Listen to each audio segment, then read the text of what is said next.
Hi നண்பர்களே, നമസ്കാരം. നമ്മുടെ ശരീരത്തെക്കുറിച്ച് മറ്റുള്ളവർ പറയുന്ന കുത്തുവാക്കുകൾ പലർക്കും അനുഭവപ്പെട്ടിട്ടുണ്ടാവും അല്ലേ? യെസ്, നമ്മുടെ ശരീരത്തെക്കുറിച്ച് മറ്റാളുകൾ പറയുന്ന വേദനിപ്പിക്കുന്ന പല വാക്കുകളും നമ്മളിൽ പലർക്കും അനുഭവപ്പെട്ടിട്ടുണ്ട്. നമ്മൾ പലരും അതിനെ നേരിട്ടിട്ടുണ്ട്. അപ്പൊ ഞാൻ ഇന്ന് പറയാൻ പോകുന്നത് ബോഡി ഷേമിംഗ് എന്ന വിഷയത്തെക്കുറിച്ചാണ്. ഇതൊരു തമാശയല്ല, ഇതൊരു കുറ്റകൃത്യമാണ്. ആരുടെങ്കിലും ശരീരത്തെക്കുറിച്ച് മോശമായിട്ട് കമന്റ് അടിക്കുക അല്ലെങ്കിൽ എന്തെങ്കിലും സംസാരിക്കുന്നത് നിയമപരമായിട്ട് ശരിയാണോ? നിയമത്തിൽ അതിന് എന്തെങ്കിലും ശിക്ഷയുണ്ടോ? അപ്പൊ ഇതെല്ലാമാണ് നമ്മൾ ഇന്ന് നോക്കാൻ പോകുന്നത്. ബോഡി ഷേമിംഗ് ലീഗലാണോ ഇല്ലീഗലാണോ? അപ്പൊ എന്താണ് ബോഡി ഷേമിംഗ്? ബോഡി ഷേമിംഗ് എന്ന് പറയുന്നത് ഒരാളുടെ ശരീരത്തെ കുറിച്ച് വൃത്തിയായിട്ട കമന്റുകൾ പറയുന്നത്. അതായത് ഇവൾക്ക് എന്ത് വണ്ണവാളാ, അയ്യ ഇവള് കറുത്തട്ടായിരിക്കുന്നേ, ഇവൻ എന്തുവാളാ പെണ്ണുങ്ങളെ പോലെ കരയുന്നത്. അപ്പൊ ഇങ്ങനെയൊക്കെ പറയുന്നത് നിയമപരമായി കുറ്റകൃത്യമാണ്. മാത്രമല്ല സോഷ്യൽ മീഡിയയിലൂടെ നിങ്ങൾ കമന്റുകൾ പോസ്റ്റ് ചെയ്യുകയോ അല്ലെങ്കിൽ അയാളുടെ ഫോട്ടോ കാണിച്ച് എന്തെങ്കിലും വൃത്തിയായിട്ട രീതിയിൽ അയാളുടെ കമന്റുകൾ പ്രചരിപ്പിക്കുകയോ ഒക്കെ ചെയ്തു കഴിഞ്ഞാൽ അതൊക്കെ ഇല്ലീഗലായിട്ടുള്ള ആക്ട് ആണ്. അതെല്ലാം ബോഡി ഷേമിന്റെ അണ്ടറിൽ വരുന്നതാണ്. അപ്പൊ ഇങ്ങനെ ആരുടെയെങ്കിലും രൂപത്തെക്കുറിച്ച് അതിരുവിട്ട അഭിപ്രായങ്ങൾ പറയുന്നത്, അങ്ങനെ പറയുന്നത് മൂലം അയാൾക്ക് എന്തെങ്കിലും വിഷമങ്ങൾ ഉണ്ടാവുന്നുണ്ടെങ്കിൽ അതൊരു ഇല്ലീഗൽ ആക്ട് ആണ്. ബോഡി ഷേമിങ്ങിന്റെ അണ്ടറിൽ പണിഷ്മെന്റ് ഉറപ്പാണ്. ഇനി ഒരു സ്ത്രീയുടെയോ അതല്ല ഒരു പുരുഷന്റെയോ മാന്യതയെ അശ്ലീലമായി അധിക്ഷേപിച്ചു കഴിഞ്ഞാൽ BNS സെക്ഷൻ 78 പ്രകാരം 1 വർഷം വരെ തടവും പിഴയും കിട്ടാവുന്ന ഒരു കുറ്റകൃത്യമാണ്.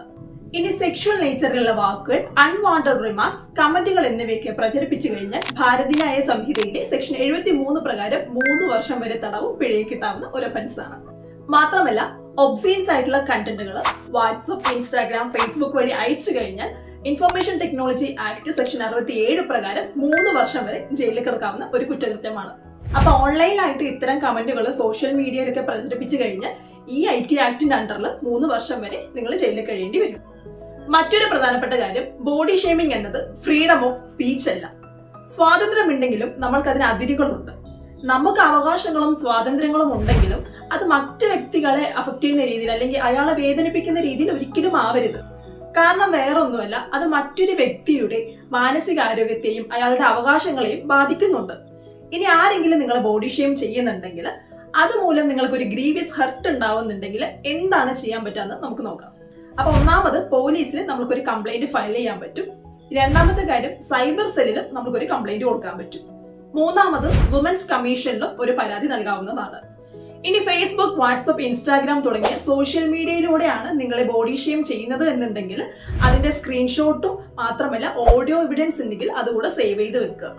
അപ്പൊ ഈ എവിഡൻസ് എല്ലാം കളക്ട് ചെയ്ത് നമുക്കൊരു ലോയർ വഴി ഒരു ലീഗൽ നോട്ടീസ് അയക്കാൻ പറ്റും. അപ്പൊ ബോഡി ഷെയിമിംഗ് തമാശയല്ല, നിയമപരമായ കുറ്റമാണ്. Kerala prohibition of ragging amendment 2025 എന്ന പുതിയ ബില്ലിൽ body shaming, psychological harassment, cyber abuse എന്നിവയെ റാഗിങ്ങിന്റെ ഭാഗമായി കണക്കാക്കുന്നതിന് സ്റ്റേറ്റ് സർക്കാർ നീക്കം ചെലുത്തിയിട്ടുണ്ട്. അപ്പൊ ഈ ബില്ല് പാസ്സായി നിലവിൽ വന്നു കഴിഞ്ഞാൽ ബോഡി ഷേമിംഗ് ചെയ്യുന്നവർക്കെതിരെ പണിഷബിൾ ആയിട്ടുള്ള ഒഫൻസ് തന്നെയായിരിക്കും കിട്ടുക. സോ പ്ലീസ് ബോഡി ഷേമിംഗ് ചെയ്യാതിരിക്കുക. കാരണം നമ്മൾ പറയുന്ന ഓരോ വാക്കും അപ്പുറത്തിരിക്കുന്ന വ്യക്തിക്ക് വളരെയധികം മാനസിക ബുദ്ധിമുട്ട് ഉണ്ടാക്കുന്ന ഒരു കാര്യം തന്നെയാണ്. So please stop body shaming.